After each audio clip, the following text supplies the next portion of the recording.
Dalam nama Bapa dan Putra dan Roh Kudus. Amin. Saudari-saudara terkasih umat Allah dimanapun Anda berada. Hari ini hari Selasa 23 November 2021 dalam minggu biasa yang ke-34.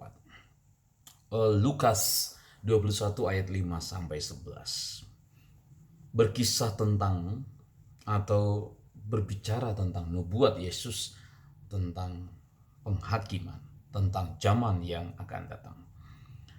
Nah, para saudara, ada seorang ayah dan anak sedang berkendara melalui sebuah perbukitan, dan pada saat itu mereka sedang berada dalam mobil yang dikemudikan oleh sang ayah, dan rupanya ada sebuah papan iklan di ladang seorang petani yang berbunyi bahwa Tuhan Hakim satu waktu akan datang. Ya, sekali lagi, Tuhan Sang Hakim akan datang. Begitu ringkasan yang ada dalam papan iklan tersebut. Lalu anak ini bertanya apakah eh, petani yang memasang papan iklan tersebut atau baliho di ladangnya ini beragama Katolik atau tidak. Kemudian si ayah berkata, kemungkinan tidak. Memasang papan iklan atau baliho dengan tulisan-tulisan seperti ini bukan budaya Katolik di Amerika. Begitu pengakuan saya. Tapi meskipun hal itu dibicarakan oleh ayah dan anak yang beragama Katolik ini, saya kira ini juga hal yang baik dan bagus bahwasanya hari ini kita bicara tentang penghakiman, tentang Yesus yang akan datang kedua kali, dan tanda-tanda yang akan menyertai kedatangan Yesus ini. Dikatakan dalam Lukas 21 ayat 5 sampai 11, ada banyak orang yang mengagumi bait suci Yerusalem, dan bangunan itu dihiasi dengan batu yang indah-indah dengan berbagai-bagai barang persembahan. Memang beberapa orang mengagumi keindahan bait Allah. Josephus Flavius, seorang sejarawan Yahudi, menyatakan bahwa tidak ada yang seindah bait Allah ini, bahwa dia dibangun dengan menggunakan batu putih yang besar yang membuatnya tampak dari kejauhan seperti gunung yang tertutup salju. Luar biasa keindahan bait suci. Selain itu, bagian depan tempat kudus ini juga ditutupi dengan emas, dan pintu masuknya itu juga memiliki motif pohon anggur emas. Hadiah yang sungguh-sungguh dipersembahkan untuk Tuhan. Tapi kemudian ketika orang-orang mengagumi bait suci ini, Yesus selalu berkata, apa yang kamu lihat di situ akan datang harinya, di mana tidak ada satu batu pun akan dibiarkan terletak di atas batu yang lain. Semuanya akan runtuh. Jadi sebagai tanggapannya, Yesus yang telah mengajar di bait suci sekarang mengajarkan tentang bait suci, tentang kehancuran yang akan datang.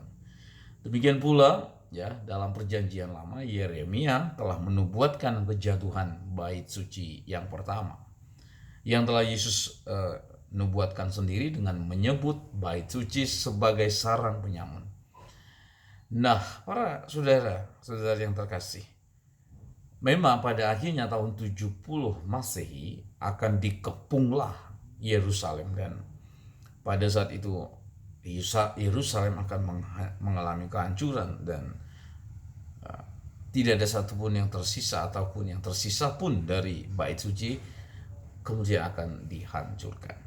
Lalu kemudian murid-murid bertanya, kapan itu terjadi dan apa tanda-tanda yang menyertainya? Jawab Yesus, waspadalah supaya kamu jangan disesatkan, sebab banyak orang akan datang dengan memakai namaku dan berkata, akulah dia, saatnya sudah dekat, jangan kamu ikuti mereka, dan sebagainya. Nah, ditanya kapan dan tanda apa yang menyertai peristiwa ini, Yesus menjawab pernyataan utama tentang hal-hal yang terakhir, ya, tentang hal-hal yang terakhir. Khotbah Yesus selalu mengatakan tentang penghakiman dunia pada kedatangannya yang kedua. Ya.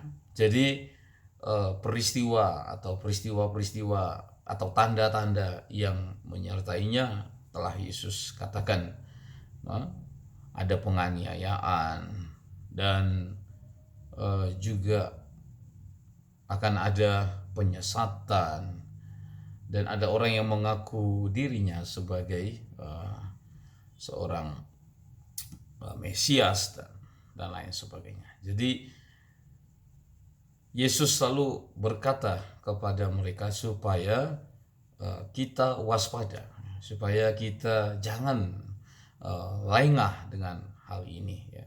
Waspada terhadap segala bentuk penyesatan. Saudari-saudara yang terkasih,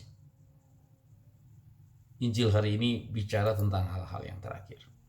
Injil hari ini juga mengajak kita untuk bertekun ketika masa-masa penganiayaan itu datang, ya. Ketekunan ini adalah bentuk ketabahan kita, ya, kemampuan kita untuk bertahan di bawah tekanan rasa sakit dan kesulitan yang kita hadapi sebagai seorang pengikut Kristus. Kisah para rasul telah menceritakan tentang bagaimana orang-orang Kristen dianiaya pada saat itu.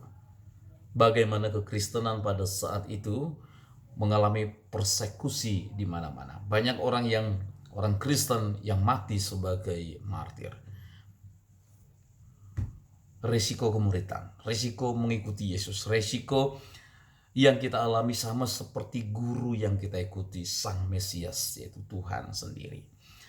Nah, baik kita belajar untuk terus mengalami atau terus mohon supaya kita tabah, tekun melakukan yang baik, ya. Karena memang karena segala bentuk kesaksian hidup kita, kesetiaan kita dalam iman, tentu ini berbahaya bagi keberadaan kita di dunia ini. Sewaktu-waktu kita bisa dianiaya, sewaktu-waktu kita bisa disingkirkan. Untuk itu mari kita berdoa supaya Tuhan memberi kita ketekunan yang akan kita butuhkan untuk tentu menanggung penganiayaan yang sedang terjadi dalam budaya kita saat ini. Ada banyak, harus diakui ada banyak serangan terhadap gereja Katolik saat ini. Ketika kita mempertahankan anti aborsi, ya, ketika kita mempertahankan monogami, ketika kita melarang perkawinan sesama jenis, ketika kita tetap bertahan dalam moralitas kita, banyak serangan dari sana sini dan mengucilkan kita, dan dalam tanda kutip membuat kita disingkirkan. Ini merupakan sebuah bentuk pengucilan atas orang-orang yang percaya kepada Tuhan. Jadi para saudara, kita harus yakin guru kita yang sudah terlebih dahulu mengalami hal-hal yang seperti ini tentu menjadi sumber kekuatan bagi kita ketika kita harus menghadapi hal-hal yang seperti ini, ya.